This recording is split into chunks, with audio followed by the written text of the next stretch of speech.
Hello दोस्तों, good morning. आप सभी का स्वागत है मेरे यूट्यूब चैनल अबिका क्लासेस में। किसी भी भाषा में बात करने के लिए, कोई भाषा बोलने के लिए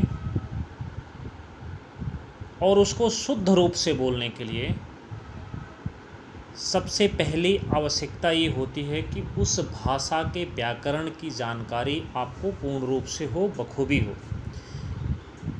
चाहे हिंदी का व्याकरण हो, व्याकरण को इंग्लिश में ग्रामर कहते हैं, और ग्रामर का जो महत्वपूर्ण पार्ट है, जो मुख्य हिस्सा है, वो है टेंस। तो टेंस के बारे में आज बात करेंगे।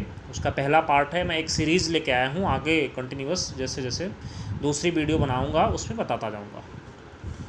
तो टेंस है, टेंस को हिंदी में काल कहते हैं, काल को समय कहते हैं। और इसकी परिभाषा है काल की, टेंस की, समय की, जिस कार्य को करने पर कार्य के होने का समय पता चलता है उसे टेंस कहते हैं, उसे काल कहते हैं, उसे समय कहते हैं। अब एक काल, समय, टेंस कितने प्रकार के होते हैं? वैसे आपको पता है समय 3 प्रकार का होता है। एक वर्तमान समय जो चल रहा है, एक आपका गुजरा हुआ अतीत है, और एक आने वाला कल है। इंग्लिश में जो अभी चल रहा है इसे कहते हैं प्रेजेंट टेंस, वर्तमान समय। और जो अपना अतीत है, जो बीत गया है, उसे कहते हैं पास्ट टेंस। पास्ट मीन्स बीता हुआ, भूतकाल कहते हैं।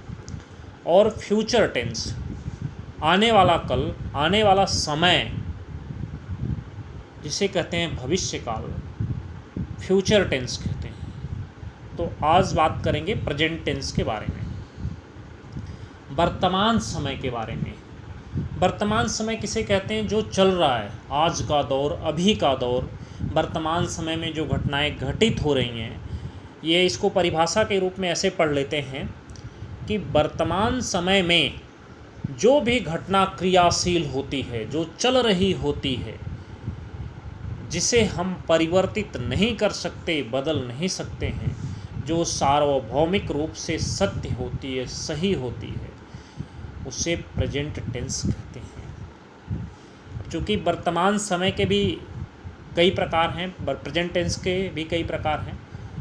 तो पहला है सिंपल प्रेजेंट टेंस, या उसे प्रेजेंट इंडेफिनिट टेंस कहते हैं।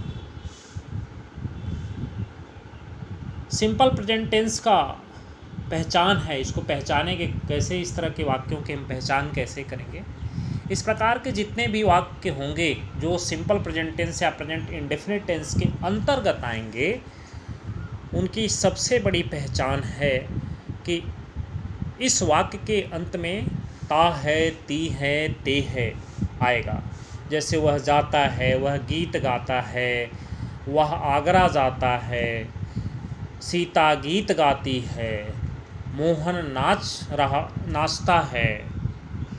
तो सिंपल प्रेजेंट टेंस में जो पहला पार्ट है उसका अफर्मेटिव सेंटेंस, इसके भी पार्ट हैं अफर्मेटिव, नेगेटिव, जिसे नकारात्मक वाक्य कहते हैं, जिसमें नहीं का भाव आए।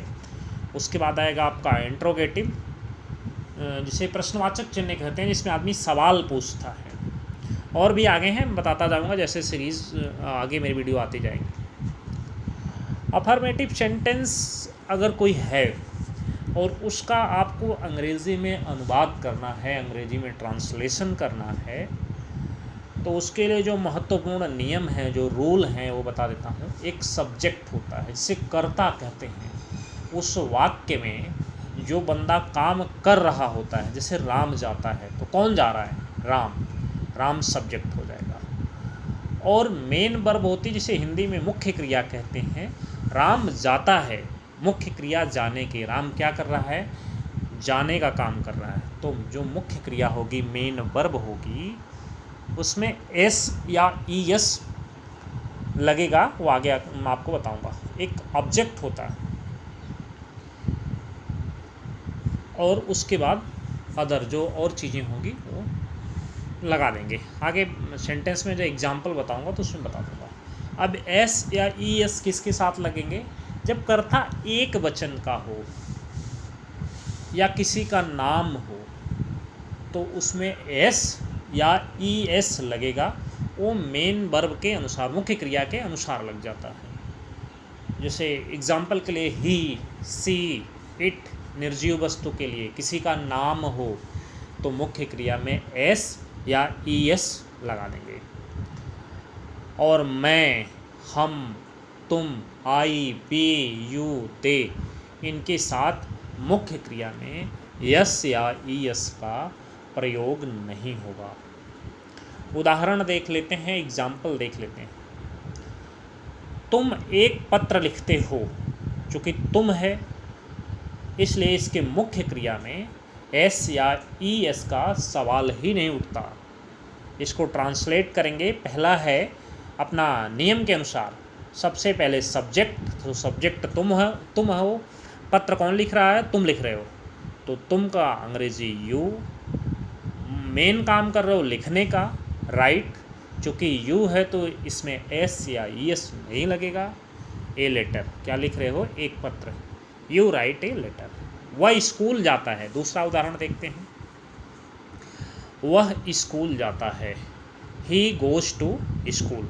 अब ही है, मुख्य क्रिया है जाने की, गो में ई एस लगेगा, चूँकि कर्ता एक वचन है, वह अकेले स्कूल जा रहा है तो he goes to school. To preposition है। हम हॉकी खेलते हैं, हम मतलब हम अकेले नहीं, कई लोग मिलकर, हम में दो या दो से अधिक लोग जो टीम होती है, हम हॉकी खेलते हैं, तो वो बहुवचन हो गए, प्लूरल फॉर्म में हो गया अपना सब्जेक्ट, तो इसके मेन वर्ब में यस या ई एस नहीं प्रयोग में आएगा, तो इसका ट्रांसलेशन हो जाएगा बी प्ले हॉकी। सीता एक मधुर गीत गाती है। अगला उदाहरण है, सीता एक मधुर गीत गाती है। चूँकि वाक्य के अंत में ती के बाद है आया, इसलिए कोई सोचने का सवाल नहीं है, प्रेजेंट इंडेफिनिट टेंस है। और इसको जब हम ट्रांसलेट करेंगे अंग्रेज़ी में, तो सबसे पहले सब्जेक्ट रूल के हिसाब से सीता किसी का नाम है, किसी लड़की का नाम है, और मेन काम कर रही है गाने का। तो अब चूँकि सीता किसी का नाम है तो मेन वर्ब में एस या ई एस लगेगा, वो मेन वर्ब के अनुसार लगता है, तो सिंग में एस लग जाएगा। सीता सिंग्स एक मधुर गीत, ए स्वीट सॉन्ग। बहुत बहुत धन्यवाद। एक मैं उदाहरण बता देता हूँ, वे सब वाराणसी जाते हैं, जिसको आपको कमेंट बॉक्स में इसका ट्रांसलेशन करके बताना है। Thank you.